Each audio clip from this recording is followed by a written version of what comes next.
Sairam, dear brothers and sisters. Thank you for joining us. With my humble pranams at Bhagavan's lotus feet, invoking his blessings for today's program. On behalf of Sri Satya Sai Program for Awareness of Human Values and Educare, SSS, it is my pleasure and blessed opportunity to welcome you all for our second amongst a series of chat sessions we would be having with many experienced devotees to get some insights around how to adapt human values in our day-to-day life to help us for our spiritual sadhana, which we named it as Journey from Unconscious to Conscious Living. Swami always reiterated that everyone is divine and have these human values, truth, love, peace, righteousness, and non-violence within. And he also said, they are not something that can be taught or learned from somewhere or someone. So it is just a matter of practice and conscious effort from our end, constantly reminding ourselves while performing our daily errands and keeping an eye on how we are conducting ourselves when we are interacting with others, including our own family to start with. As a part of our ongoing series, we started Journey from Unconscious to Conscious Living. Today, we are having a conversation with Brother Abhimanyu Kaul, who is an alumni of Swami's Institute between 1983 to 1990 and graduated with an MCom degree. He is a Canadian, but joining us from India for this session with us. Welcome, Abhi. Sairam, Abhi, and welcome to our program. Sairam, Brother Raj, thank you for having me. Oh, thank you. It's our pleasure. As discussed before, I think today we are going to discuss about lifestyle choice, critical decision in building a fulfilling life. Would like to hear from you, like how do you see what is from Swami's perspective? I think you will live with Swami, so from Bhagavan, whatever you could share with us on this topic, it will be beneficial for all of us. Sure, brother. At the very outset, let me offer my pranams at the lotus feet of our beloved Bhagavan. The topic today you have chosen is very, very important, actually, for all of us at different ages. In fact, when I counsel the young youth who are starting their professional career, I find understanding of lifestyle choices is very important.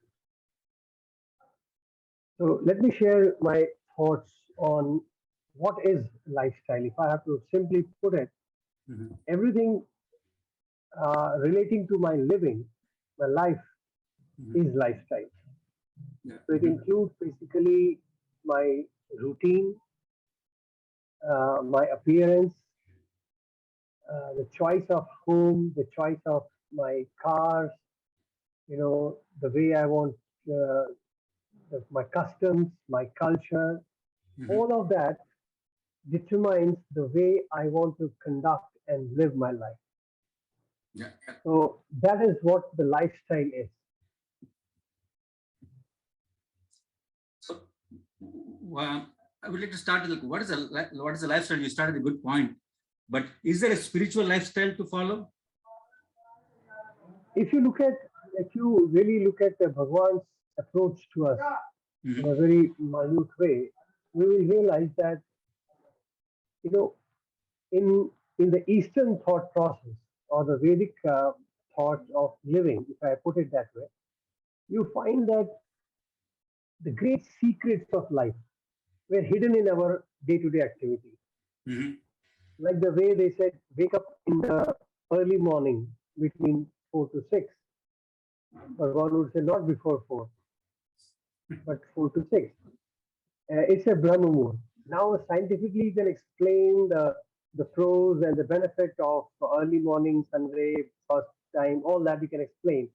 But even if you don't understand the science of it, if you just follow that protocol of lifestyle, you are benefited. Similarly, we have got so many small nuggets of this secret in life, which are intertwined in our customs and cultures. The way we eat food, the way we chant something, the vibrational effect. Today we are talking about vibrational analysis, like how a positive thought can create a positive effect. But those were already hidden in our system. So if you look at Swami, he gave us a lifestyle in the hostel life. Oh, If you go to Parthi and if you analyze it, you see that he has made it in the system. You have to wake up in the early morning in the name of Nagar Sankirtan. What are you doing? You're actually recharging yourself, you're walking, you're chanting God's name, you're positive. So the way he has built the whole day, it is so active that a student in the young age doesn't get even a 5 minutes break to think anything useless or anything deviating. mhm. So look at the beauty of his lifestyle that he has given. So for me, in my simple understanding is that if we adopt, because for us it is not that we are all educated from the Vedic perspective and we have read scriptures to dissect it. Here we can look at it very simply, like how Bhagwan made you get up and do the activities, how he has customized your whole day. If you just follow that, I would say that is the most spiritual activity, lifestyle. See, it is interspread with at least twice a week you have bhajans also. Once in a week you have Narayan Seva also. You have social service, right? Every day you have chantings and all that. So if you look at it, this is what lifestyle is all about. So if you understand the life, then anything else we do on top of the lifestyle is only to enhance that lifestyle. Because the purpose of life is connected with my lifestyle. Mhm. Unfortunately, we are creating lifestyles based on our aspirations, based on our desires. We are not choosing, we have lost that focus that aspirations and desires can be fulfilled without breaking the lifestyle pattern. So you have the time for everything in the lifestyle, in spiritual lifestyle, if you look at it. You have time for family, you have time for self-study, swadhyaya, everything you have. At the same time, with this lifestyle, you can achieve anything you like. But now what happens in this present educational model, we have lost focus on our lifestyle and we are just living to achieve only fulfill our ambitions, gratifying our senses. So in that the chase has deviated from the focus. So we don't understand, we don't even get to pause and comprehend, hey, what is my lifestyle choice? So Yeah, exactly. whatever we do it in a default manner. Okay, if my dad asked me to do it in this way, I'm doing it this way. But that's why people lose interest in the lifestyles. Because they say, Dad, you were doing it, you're in India, you did it. Now you can't do it in America. Or if you're doing it, you're old man, you're doing it. So nobody has appreciated the lifestyle as the connect to the life goal. Oh, That lifestyle is the means of achieving your fulfillment. It is not chasing your career, chasing your family, nothing. But all of that is important, and that has been given due consideration in the lifestyle. But if you lose the lifestyle and you change only one aspect of living, then you have a skewed growth. So you may be successful in business, successful in work, or you may be a wonderful family person, but then you are dissatisfied from other areas.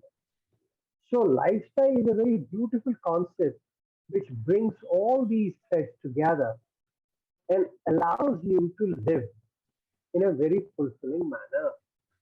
And it covers all the age groups. That is the beauty of life. that's what I was trying to come to. Like, obviously, it must be something that we should have started from the early stage. I think so. The conscious decision making of how do we handle this? Is it related to the age group bracket also? It's kind of a is it adults. Yes, if you really let me explain to you from the educational perspective. In educational thought, we divide this growth of a child uh, in certain age brackets. Mhm. So I think it will help to understand the lifestyle choices and the lifestyle program based on that age bracket because it impacts. Mhm. Say in education, we break the ears of our children between, say, from birth, 0 to 3, we call it, up to the Okay. age of 3. That is the first bracket. Okay. Uh, and then the second bracket is 3 to 4. So, and the third bracket is 4 to 5. Then you have 5 to 12, and then 12 to teens, like it could be 16, 18, and then higher up.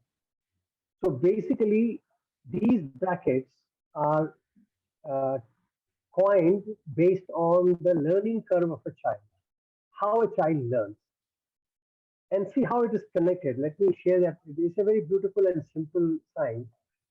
See, when a child is born up to the age of 3, the parents can be somewhere around, say, 20s, late 20s, or mid 20s, late 20s, or early 30s, right? That is the bracket.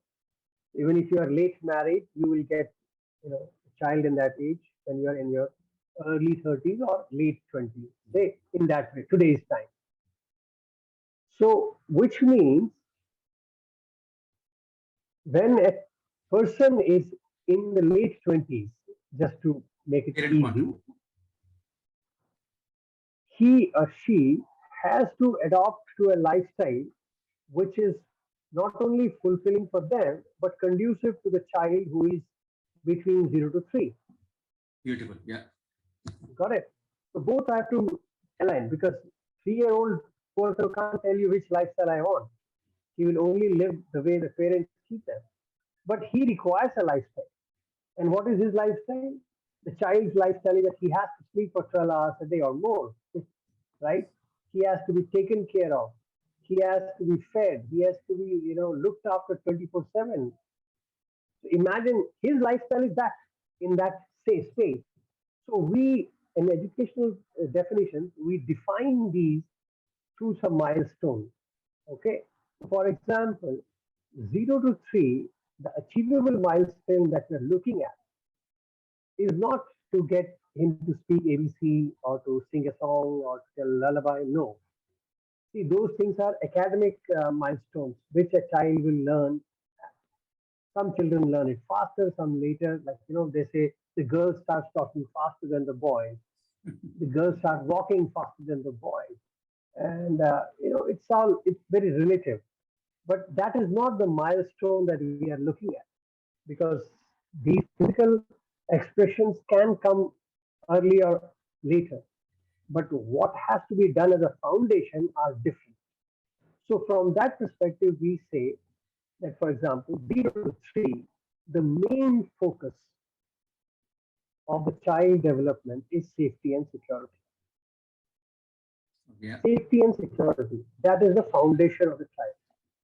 Now, Prasad, you will be amazed to see that this age has such an impact on our children that when we grow up, we don't even realize many times that why we are behaving in certain ways. We don't even understand why, that some people are scared of height, why some people are scared of maybe a dog bark, why some people get unnecessary, just for no reason, happy with some mantra, some chant going on, and they get excited.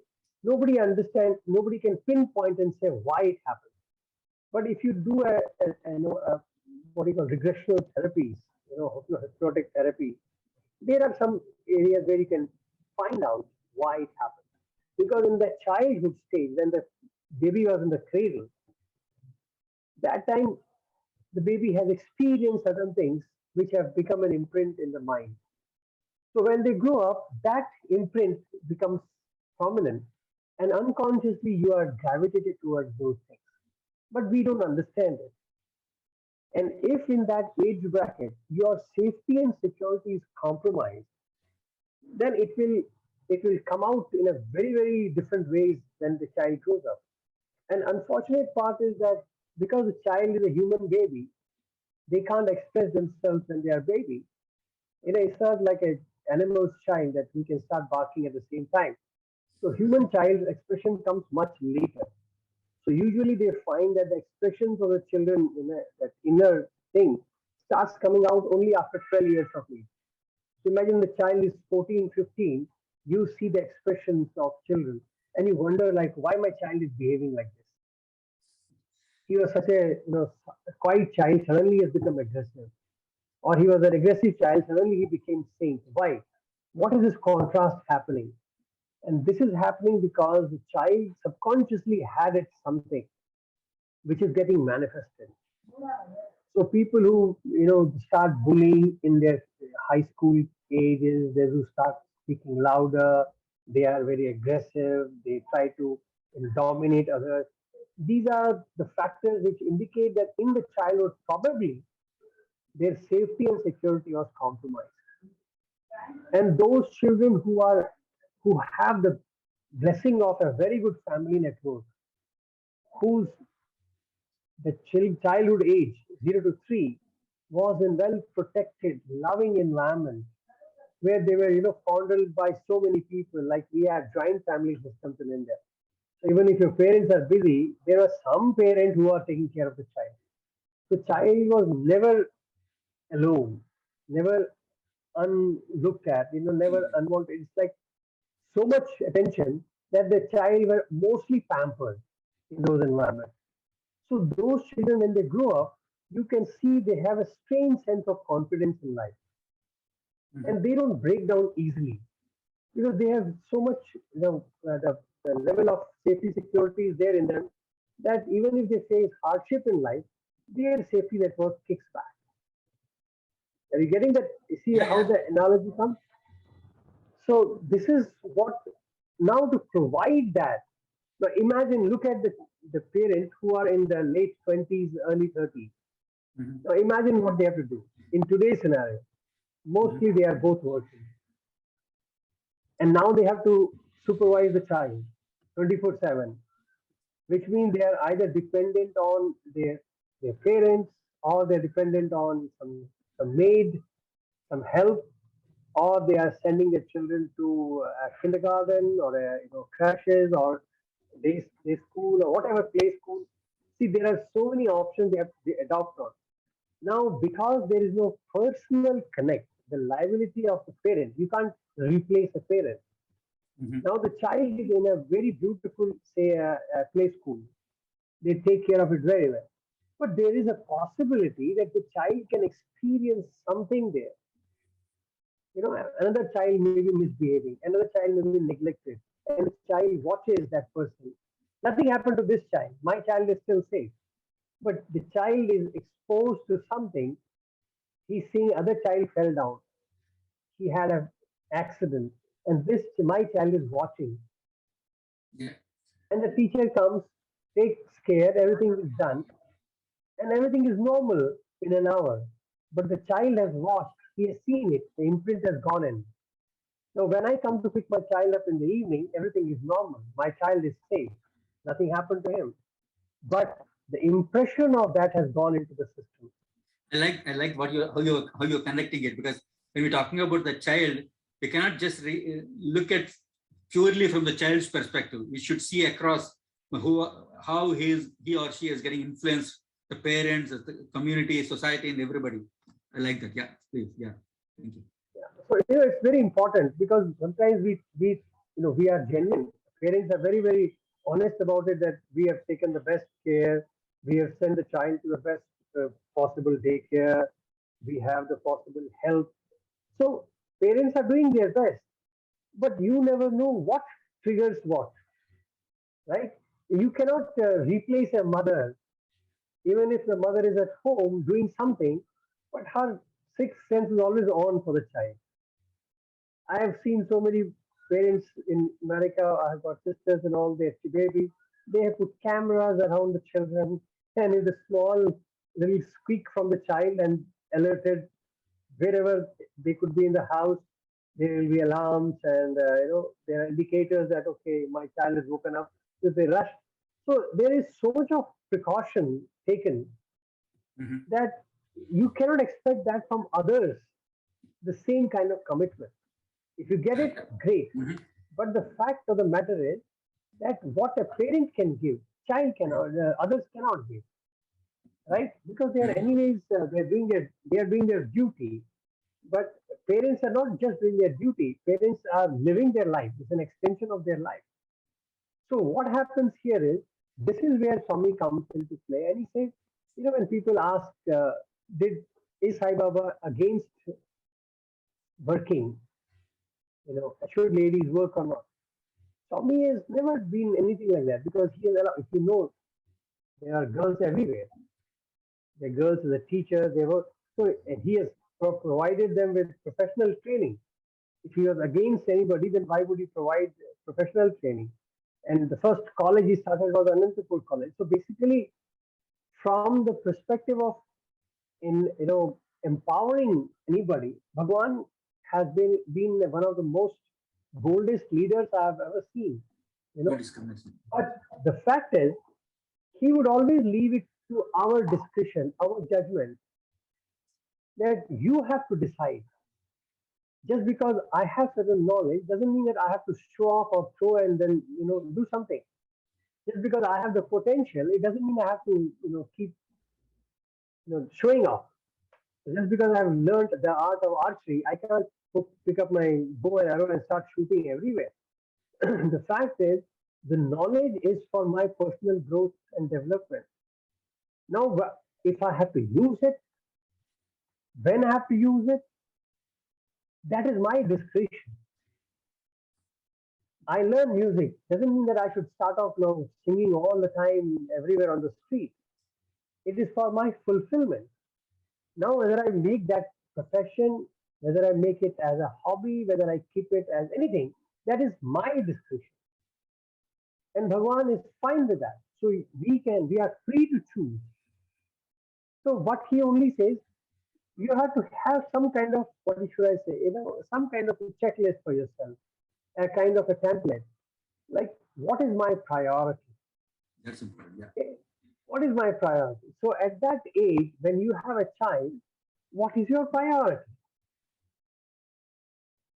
So for fulfilling this priority, what should be my lifestyle? See, when you start looking at life from a holistic perspective, then you understand that if I have to take a responsibility, and responsibility must enhance my life. So my lifestyle should be ready to receive that change. Then only my growth will be possible. My lifestyle says that, for example, if my lifestyle is that I must do bhajan once in a week, I'm just throwing a very basic thought. Like Swami gives 9-point code of conduct in which he says once in a week, a group bhajan, and once in a day, family bhajan or chanting something. If it is a part of my lifestyle, then I will be more concerned in choosing my company, in choosing my friend circle.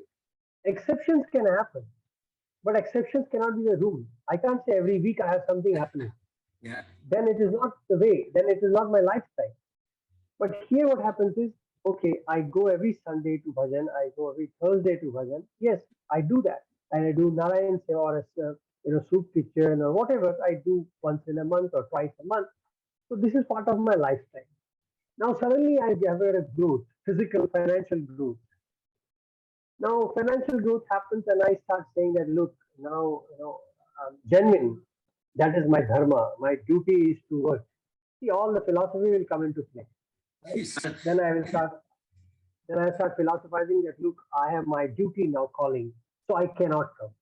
My duty calls me, so I cannot attend soup kitchen. My duty is there, so I cannot do this. So I can't take care of my children, so better my spouse takes care of it, and I have to go and work. I'm working for family. So, all these jargons will come. The question point here is, you chose a lifestyle. Is your growth disturbing your lifestyle or enhancing your lifestyle? So if you find that the lifestyle is obstructing, then it is a point to reevaluate. That means either you are not following a right lifestyle till now and you need to change. If you think that you need to change it, then change it. If you are sure that the lifestyle now you are changing it will better achieve your goal, then so be it. If not, then change the game. because you cannot change the lifestyle.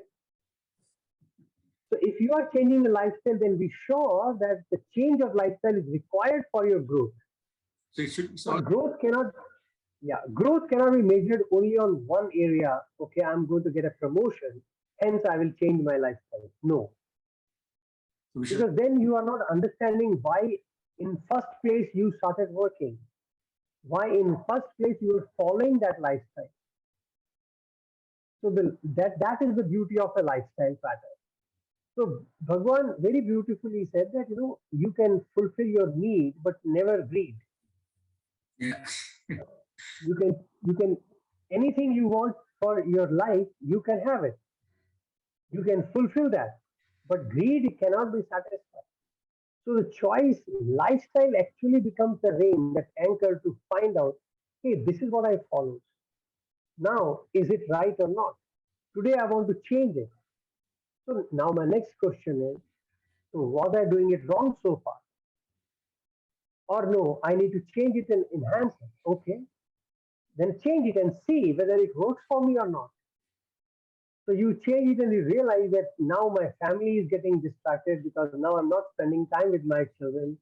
I'm having less communication with my spouse. I'm having less quality time with my children.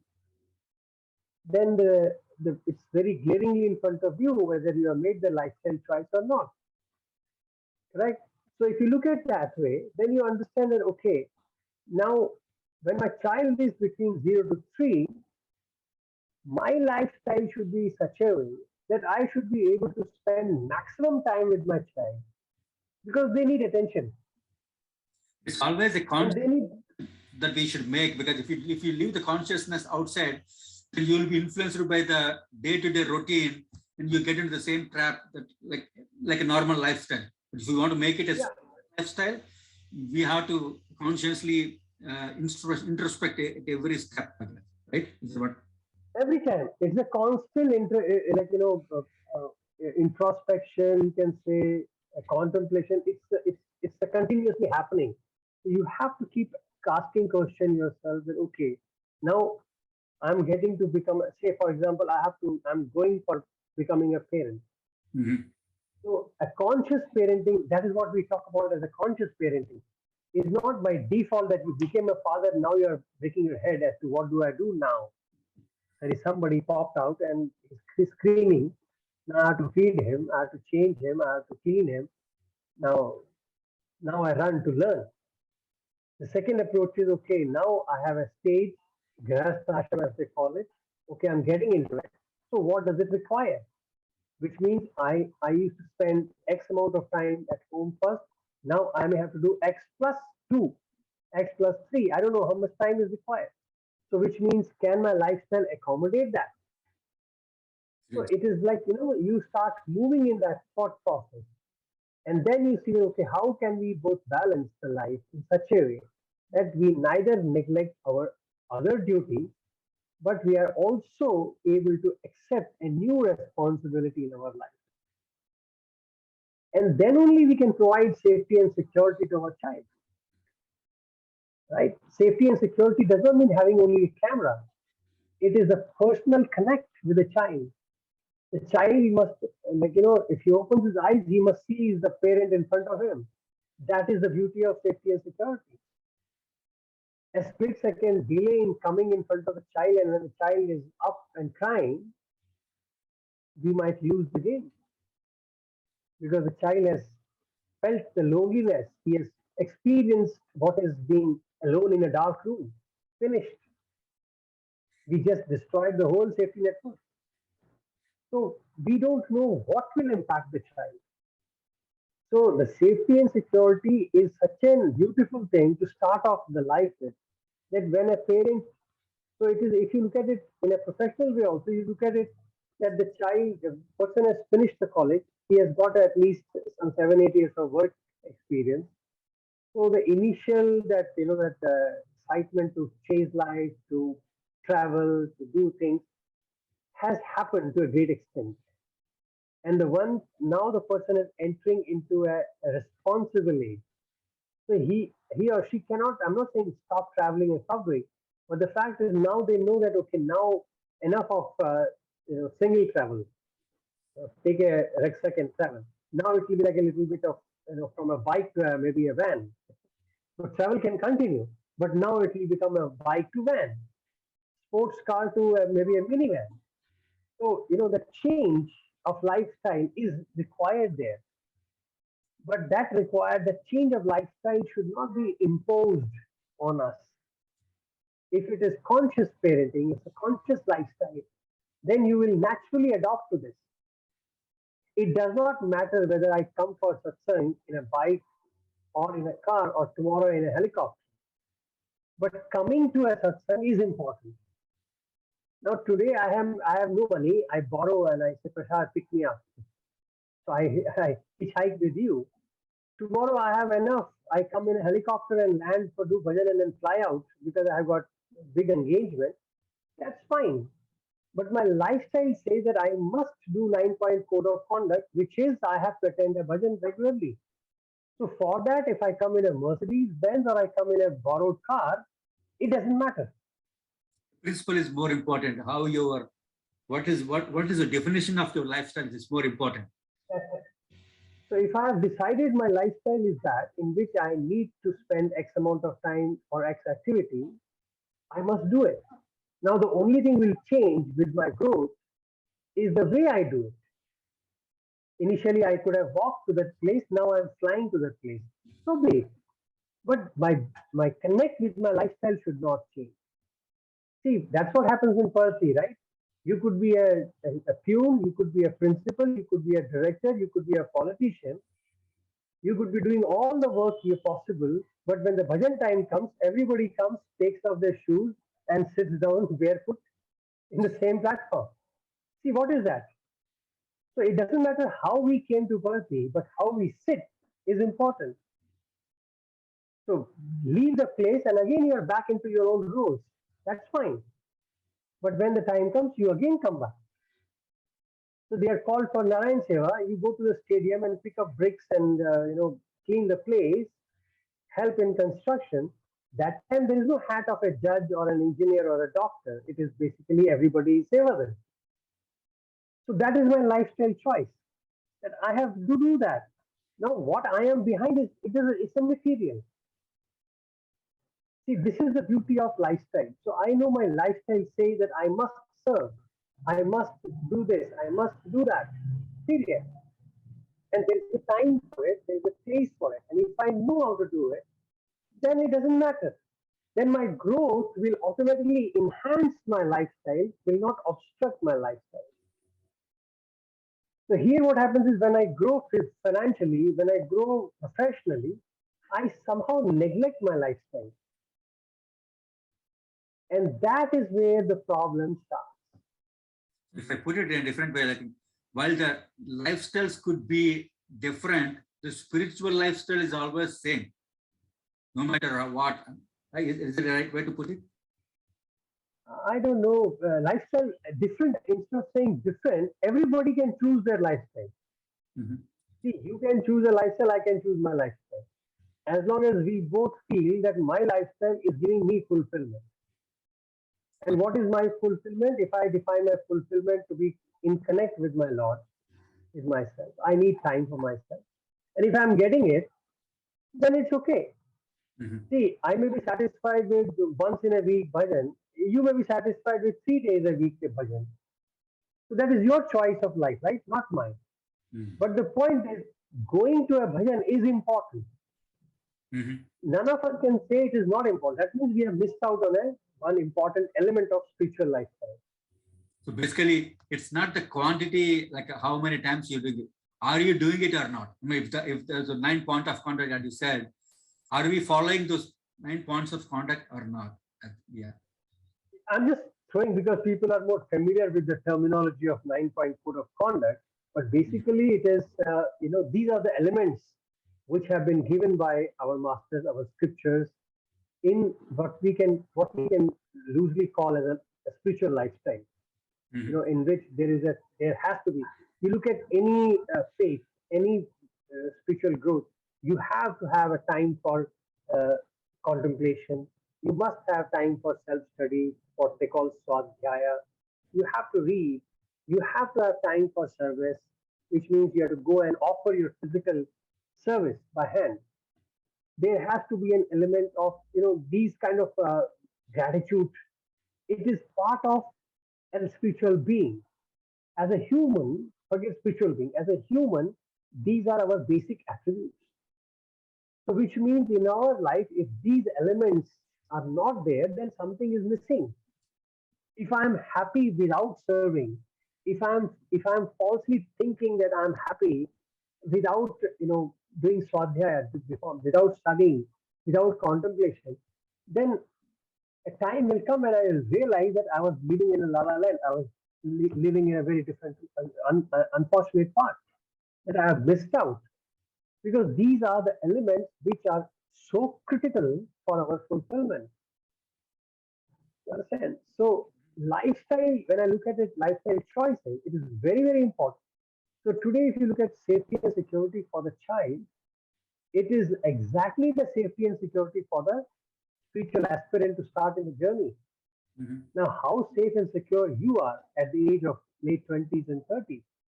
Mhm. Are you able to provide that? Are you able to be monitored that way? So it is a very beautiful science of lifestyle choices. And then you make the choice. It doesn't stop you from physical growth. It doesn't stop you from your materialistic growth. It doesn't stop you from chasing your aspirations and ambitions. No, but it keeps you anchored to life. It doesn't let you dis- digress. Just because you got extra $10, it doesn't mean that you will start losing your head. Yeah. You can get $1 million, but still you know where my base is. What has made me enjoy that? So the more and more you're anchored with your lifestyle, you can fly, because you know you will come back. There will be a time in a week I'll come back and serve. There will be a time in the week when I'll come and sit next to my old brothers and sing bhajan. There will be a time when I'll come and get into a study circle to listen to somebody talk nice things. See why this lifestyle brings you back. But if you change the lifestyle, then further introspection is required. So, did I waste my life before? Or am I jumping into a life which is different? So, decide again. So, this is the beauty of the whole cycle of lifestyle. I So hope it makes some sense. yeah, yeah, yeah. In fact, I think what I'm also getting it in making the lifestyle choices, uh, decisions are also very important, like a default decision, a conscious decision, like as we discussed before, right? I think you need to see, are you fitting into the choice that you pick it up and still connected with Swami, I mean, Bhagwan, right? I mean, so, do you say what is a default decision and the conscious decision, if you can explain? See, as I said to you, when we are going in the life, we have to decide. Say, let's take the starting point. I have to decide on what subjects to take. Then I have to decide what jobs I have to take. I can show you so many youths today who are engineers, who do MBA, and then apply for a job which is neither MBA nor engineering. They go into business analyst.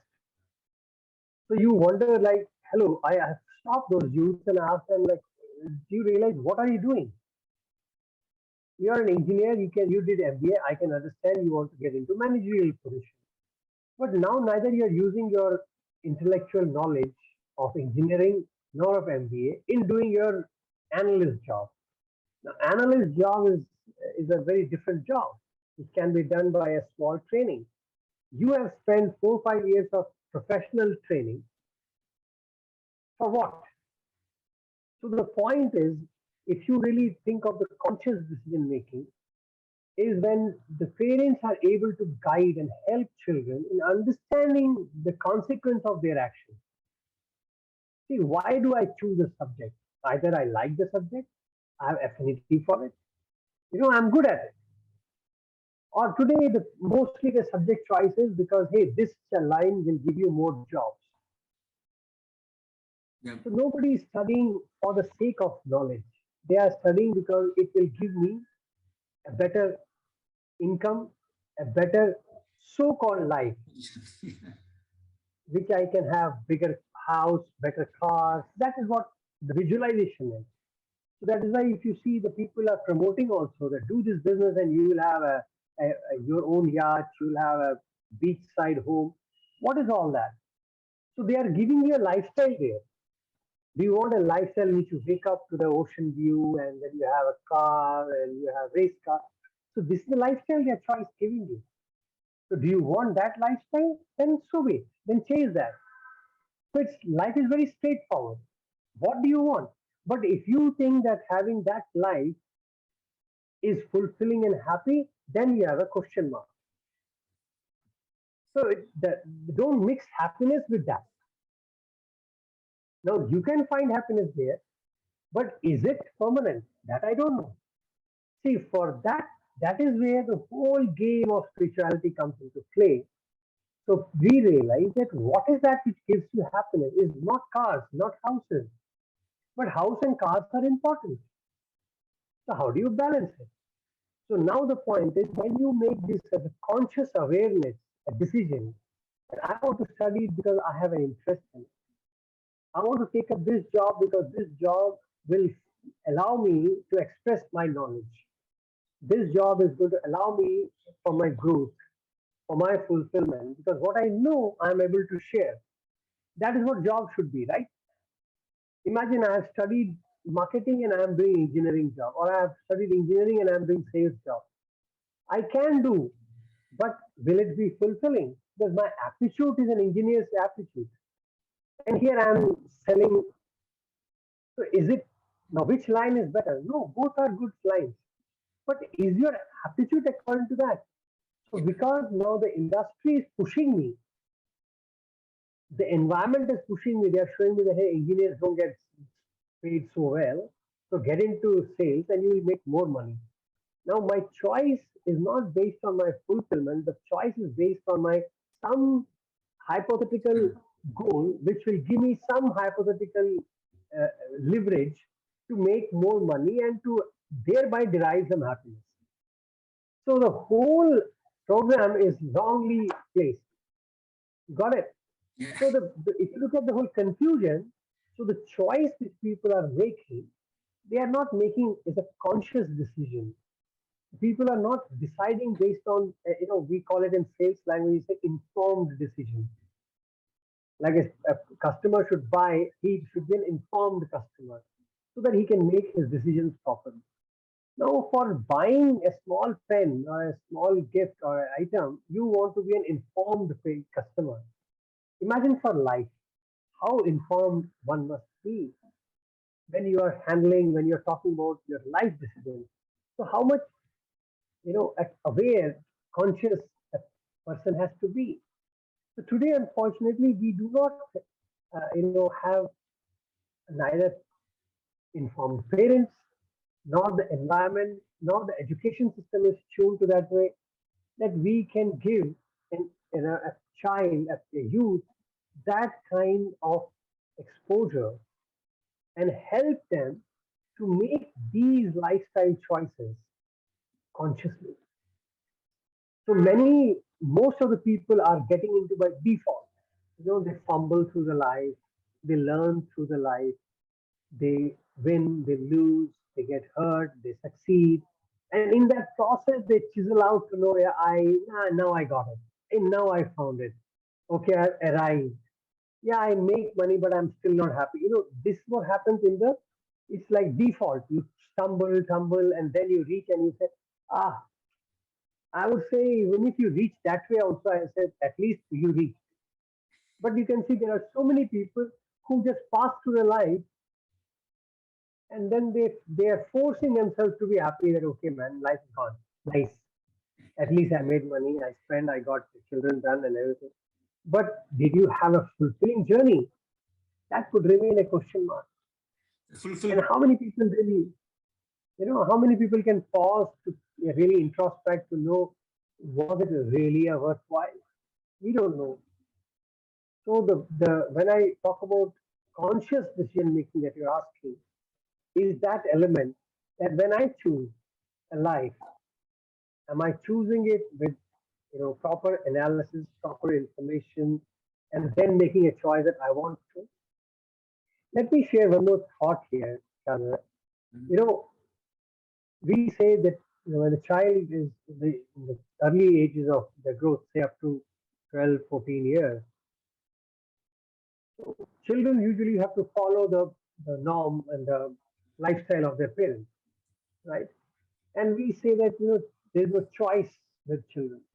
But what I have found is that even if consciously the child is following your routine, subconsciously the child is already making decisions of their lifestyle. Mm. See how it happens is like when you look at your parents and you see them do certain things which gives them happiness and joy, the child subconsciously takes it and say, I want that. So in my lifestyle, this should be there.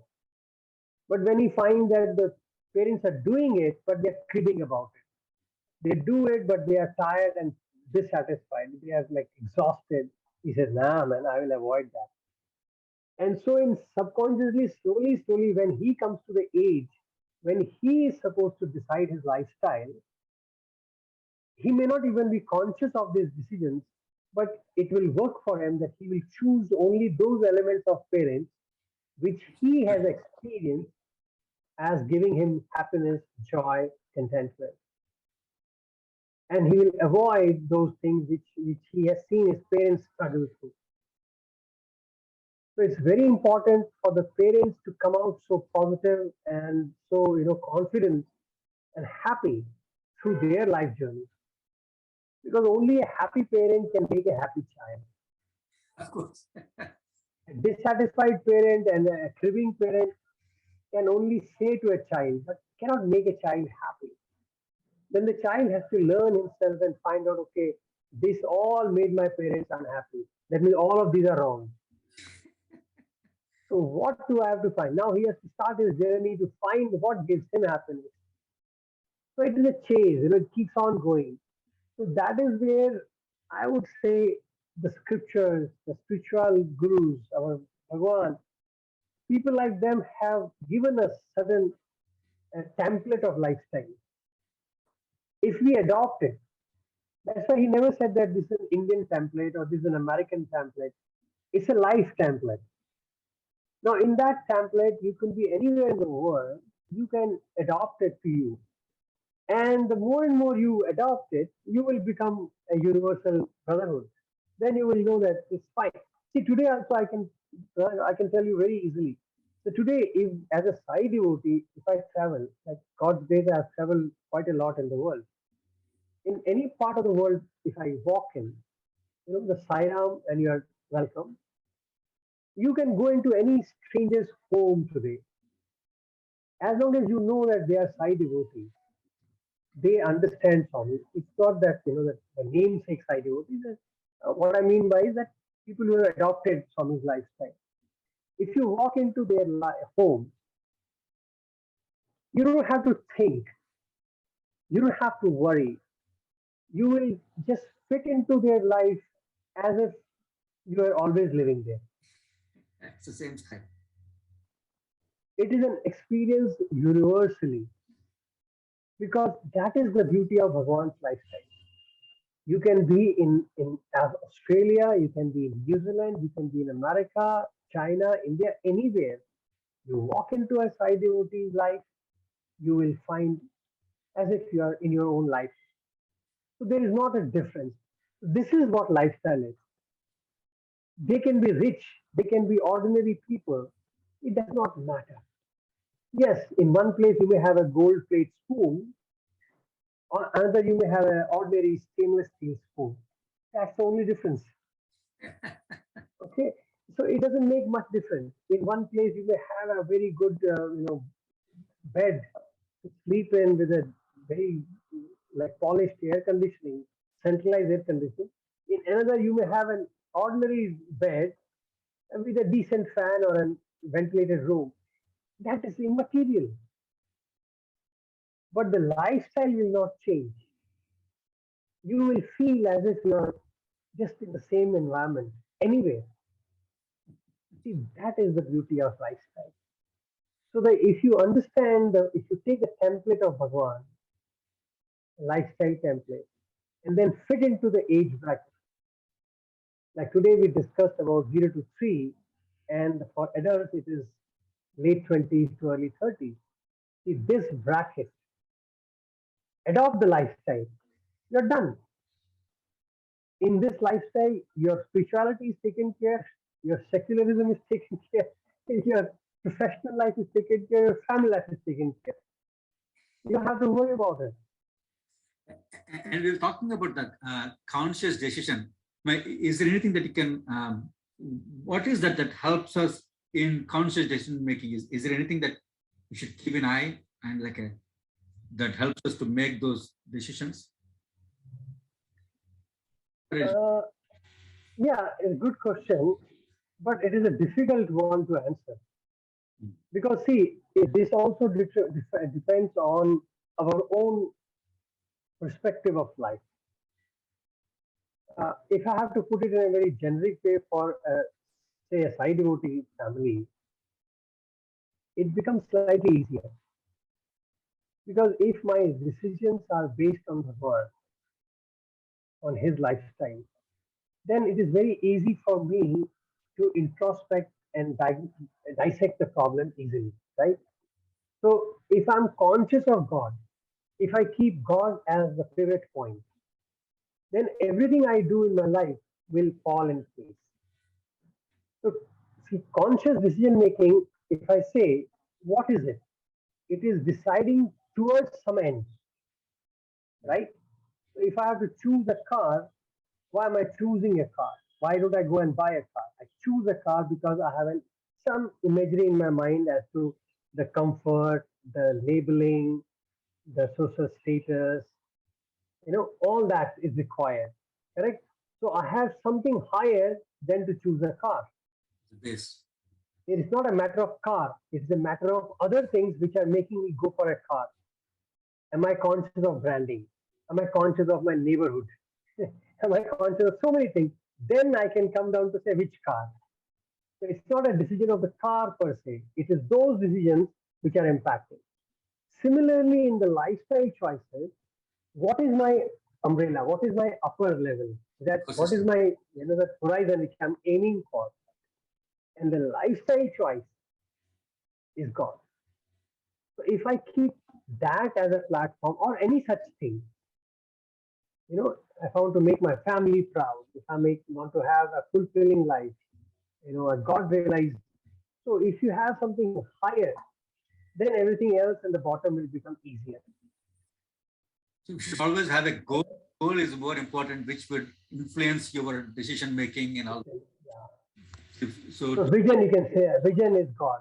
So here, see, when you buy a car, your vision is not the car. right. Because otherwise, car is millions. You can buy any car and much cheaper. Mm-hmm. But you are buying car not for the car. You're buying car as a prestige, as comfort, as status. So there are so many things which are influencing you, and then you say, "No, I want to buy a Merc. I want to buy an Audi." So this is how the mind works. It's not just the car. So similarly, lifestyle, yes, you can choose 100 ways of living your life, but to what end? Yeah, that is important. That will influence your life easily. That will make your decisions easier. And it becomes a conscious, okay, I want to live for him. I want to live for that reason. I want to live for that purpose in life. That's it. There are many rich people, if I may use the term, financially very rich, who live a very simple life. I have seen a couple of them myself. If you look at them, you will not even feel that they are really thinking rich people.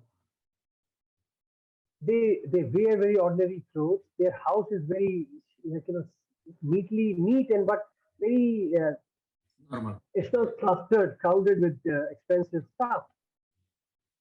They are living like that. But there are people who live very elegantly. They don't show, but they live very elegantly. So it's a choice. There's nothing right or wrong. But the point is, are you doing it consciously? That is the game. Especially So towards if I say I'm the yeah, if I am say I'm the president of India, for the sake of the damn position, I cannot live like a beggar because I represent a country, not myself. So if I move around, I must move around like a president of a country. Because if I am in that status, obviously my whole country will be of that status. But if my president himself is begging, then what do I expect from people? They'll be killing each other, right? So people have to understand that that is not wrong to have comforts of life, but to what extent, to what goal? So a president of a country is not enjoying his things for himself. It is a position which demands it. Yeah. So the goal is, see, the intent shifts the whole game. But if you get attached to the comforts, attached to the gratification, then you have a problem. That's where the consciousness is coming in picture. I think conscious, like Yeah, follow yeah, it as a situation demands, but we should be. I mean, it's a vast discussion. I mean, topic itself is a very vast topic. I think we haven't even crossed. We're still on the 0 to 3 age bracket. yeah. We have 3 to 4, 4 to 5, 5 to 12, and 12 plus. Yes. Yeah, but good thing is we're picking up 0 to 3 as a child, but we are trying to cover from all angles. When the child is 0 to 3, the parents would be from in the about 20s and 30s. So we are trying to correlate from both angles how the life choice should be. That way it helps everybody to just make a conscious decision. As you said, I think it's important thing is to decide what is that goal for us. Then it's easy to compare, introspect, and make a conscious decision. I don't want to rush to complete today everything with all those age brackets. So we request you to spare some more time, some other time, and maybe we'll come back again to continue our discussion for the next We can meet here. for the next brackets. It's interesting because it's interesting at the same time. It's important too to understand. Rather, if you, as you said in the beginning, I think if you cross the boat, there is no point in worrying if it's you already influenced the child enough to go in a different direction. Thank you very much, and thank you, Swami, for giving this opportunity. And please be with us and help us guide through. Thank you, Sairam. Thank you. One on.